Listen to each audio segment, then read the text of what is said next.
Hi team. Okay, so we are taking a look now at 6.2, consumer and producer surplus. So let's take a look first at some of the vocabulary that we're going to be using in this section. The first thing we're going to talk about is something called market price. That's the actual price at which a product is sold. In other words, the current price. And you may want to make a note, we'll talk about this later. That is often also called the equilibrium price. So what we're going to be working with today is consumer surplus. That's the amount of money saved by consumers who are willing to spend more than what the market price is for a product. In other words, the money that they're willing to pay minus the money they're actually paying. So this creates more buying power for the consumer. So think of it this way. If you're willing to pay $12 for an item, but you bought it for $10, then you have a consumer surplus of $2. You know, in your head, you can like, oh, I've got $2 extra that I didn't know I was going to have. Now, there's also the producer side of things. The producer surplus is the amount of money made by the producers when the market price is higher than what they were willing to sell the items for. In other words, the money they sell an item for minus the money they were willing to sell an item for. You know, they're making more than they thought they were going to. So consider if you're willing to create and sell a product, let's say on Etsy for $100, but someone paid you $120 for that product, then you have a producer surplus of $20, which can go back into your projects, back into your business, whatever you're working with. So what are we going to do with all of these little items here? We have the supply curve, S of X, and that's the function that represents the price at which the producers are willing to produce and supply X number of units of the product. So again, when you see a supply function, the input is X and the output is a P. In other words, we have quantity and a price. So the supply function, the output is a price. We also have a demand curve. Oftentimes they'll just use D of X, and that is a function that represents the price at which consumers are willing to pay for a product when there are X number of units of that product out in the market. And again, you're going to have the same units. Your input is going to be your quality, your quantity, and your output is your price. An important point is where these two curves intersect.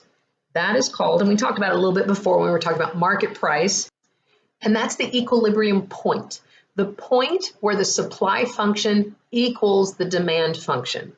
And oftentimes when we're referring to the equilibrium point, it depends on the notation. I've seen it where they'll say, you know, X, and then they'll have a little asterisk and P of an asterisk. I think in the book that we're using right now, it's X with a subscript of E, meaning equilibrium, and then the price of E. But they can also use Q for the quantity.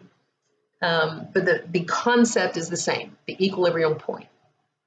So let's consider this graph right here.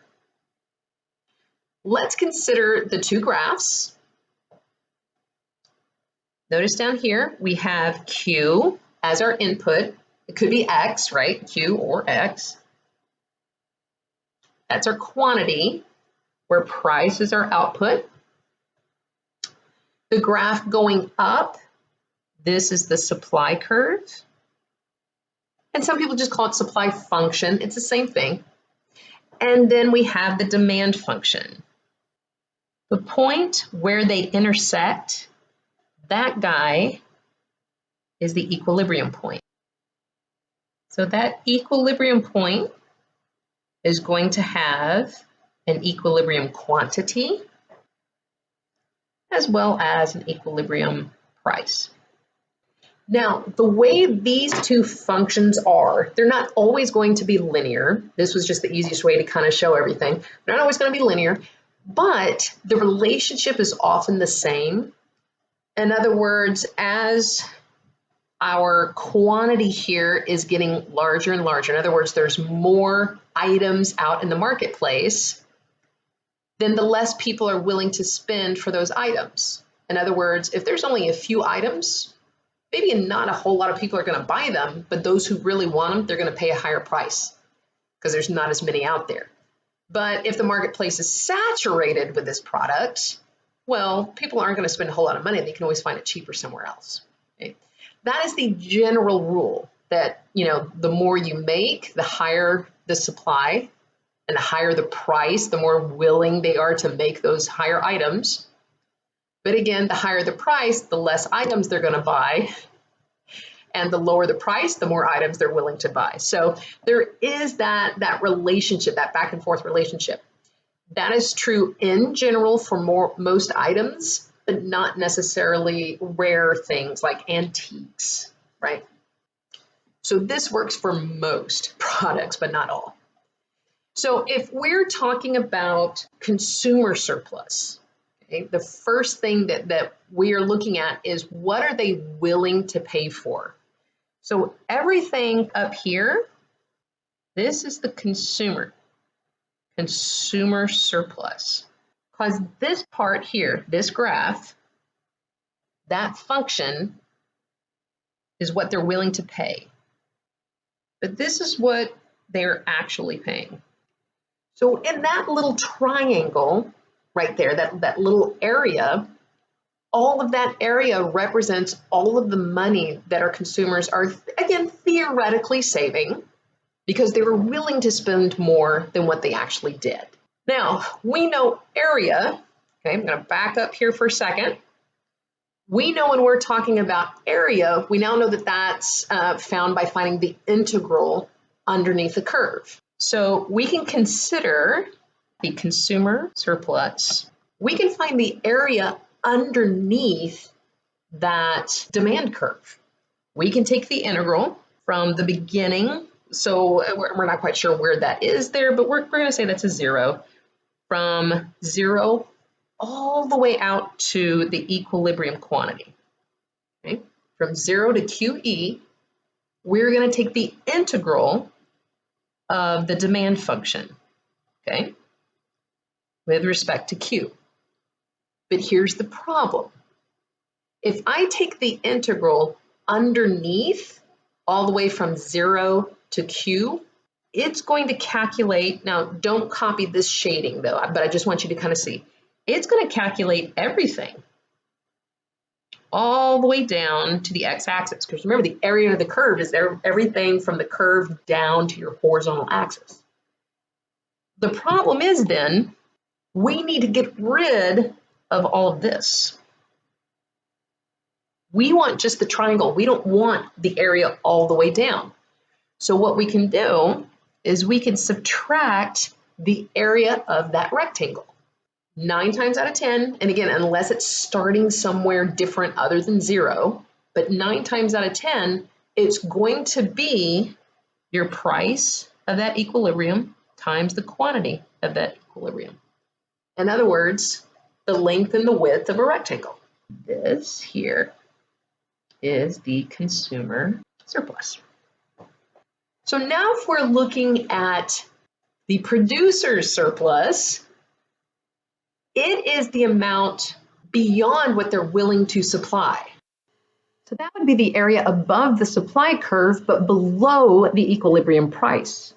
And again, the price is what they're actually paying. They were willing to produce it for much lower price, but they're getting a much higher price. So awesome, they're getting more than what they're expecting.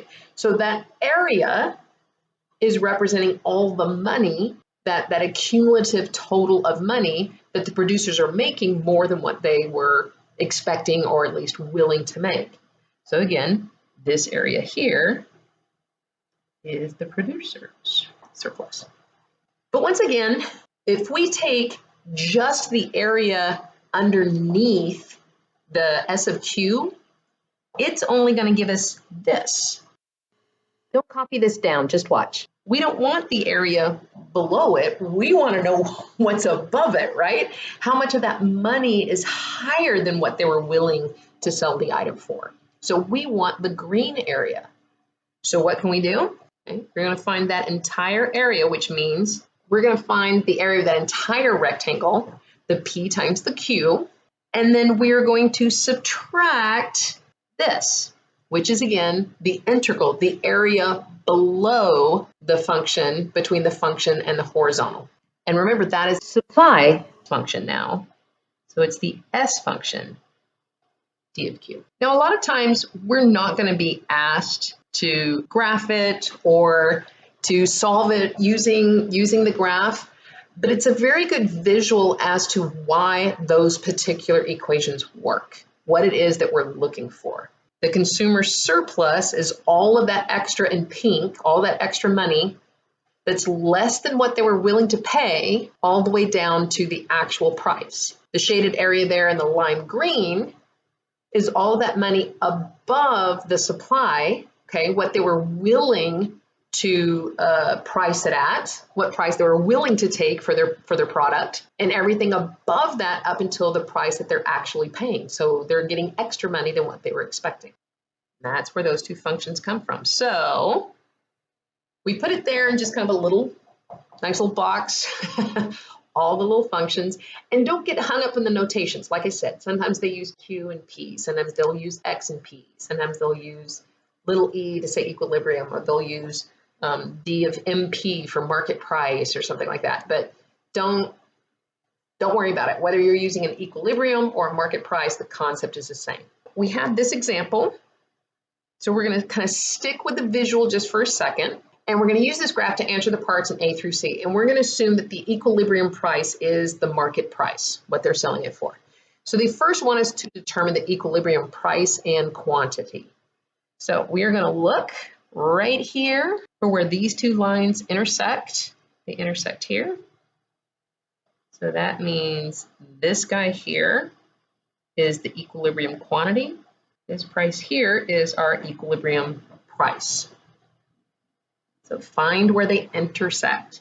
So in part A, we have the price is $10. The quantity is 1,000 units. So in part B, it wants us to determine both the consumer surplus and the producer surplus. Let's do the consumer surplus first. So we found the equilibrium. Now let's do the consumer surplus. So to visualize it, we're looking at this rectangle up here for the consumer. Okay, it's always that area below demand function. So for this guy, we are going to take the integral from 0 to 1,000, right? Because we're stopping there at the equilibrium quantity of the D function. Now, we can, because they're making nice triangles, we can do the area, right? We can do 1/2 base times height. But let's say that they gave it to us. They are linear equations. So let's use that in our consumer surplus function. So the demand function is negative 0.02 Q plus 30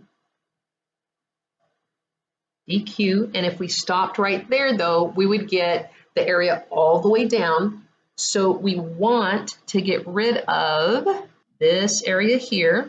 So we're going to subtract by the area of that rectangle, which would be 10 times 1,000. So now let's take the integral.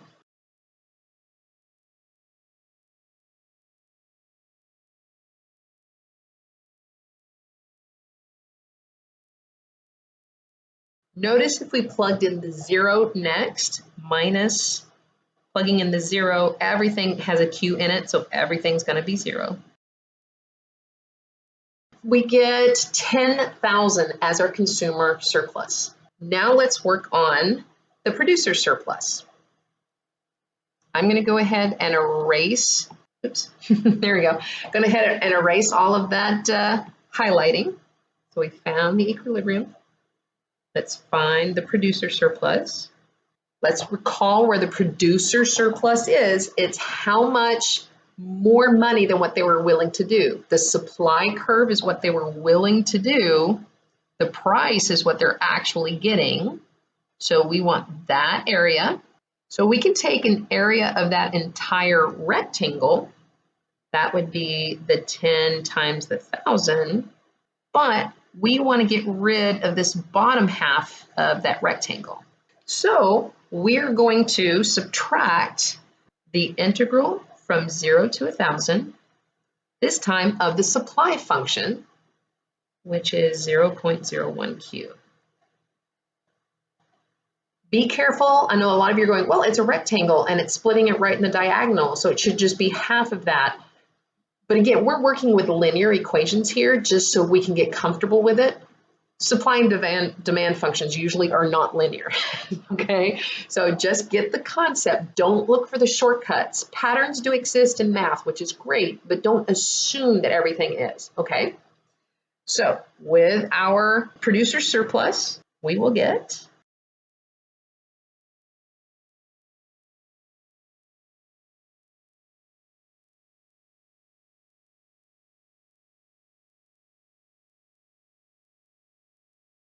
so our result is $5,000 for the producer's surplus. Now they also wanted us to interpret what all of this means. Let's start with a consumer surplus. That means that the consumers gained $10,000 in buying power at the equilibrium price compared to what they were willing to pay for that product. The producers, however, they had a gain of what, 5,000? So the producers gained $5,000 by supplying goods at the equilibrium price instead of at the price that they were willing to accept. Some people are like, oh, okay, so that's their profit. We do want to be careful in determining how the producers are going to use that money. So it may not be profit, it may be capital. Working capital, money that they're going to put back into the company or that they saved in one place, so they're going to use it in the other place. So just be aware. You don't want to state it as profit. It's just how much they gained compared to what they were willing to accept as a price. This last example, we have a product that has a demand function given and a supply function. And we just want to find the producer and consumer surplus at the equilibrium, which means we have to first find the equilibrium, right? So to find the equilibrium point, we first want to set the two equations equal to each other and solve. So we get a quantity of 9. Now, when you take the square root, normally we would consider both the positive and negative square root. Since it is quantity, we're only looking at the positive. Now we also have to find the price. But remember, just by definition, the demand function and the supply function are both prices. Okay? It's the price that they're willing to pay or the price they're willing to accept. It's a price function. So we need to find the price, and it's an equilibrium point, so it doesn't matter which function we plug it into. It could be the demand or it can be the supply. So we'll just pick the supply function because it's smaller, smaller numbers. So that means we have an equilibrium point, X and P, of 9 and 84. Now that we have the equilibrium point, we can go ahead and find the producers and consumer surplus. So again, we do not have to graph it, but oftentimes that graph is what helps me to kind of visualize who comes first with the producers. So I know the producer is willing to get this much, so it's going to be above it. So that tells me that I need to find the area of the rectangle, which is the price times the quantity here, minus the area underneath from 0 to 9. Remember that your interval is always along your horizontal. So 0 to 9 of the supply function, which was what, x squared plus 3 dx. We go ahead and solve this. So we can put this in our calculator. So it depends on how I ask you, actually, on a quiz or on a test. I may ask you to show me by hand, or I may ask you to put it in your calculator. So practice both. Always do them by hand and then double check when you put it in your calculator. Make sure you get the same thing. So let's go ahead and simplify it.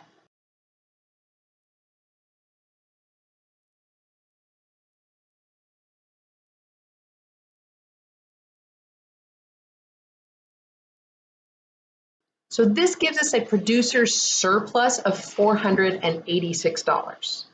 They also want us to find the consumer surplus. So remember, the consumer surplus is that triangle below the demand function minus that rectangle. So the area below the demand function will be the integral underneath that demand function minus that rectangle, which would be our equilibrium price times quantity. And then we simplify.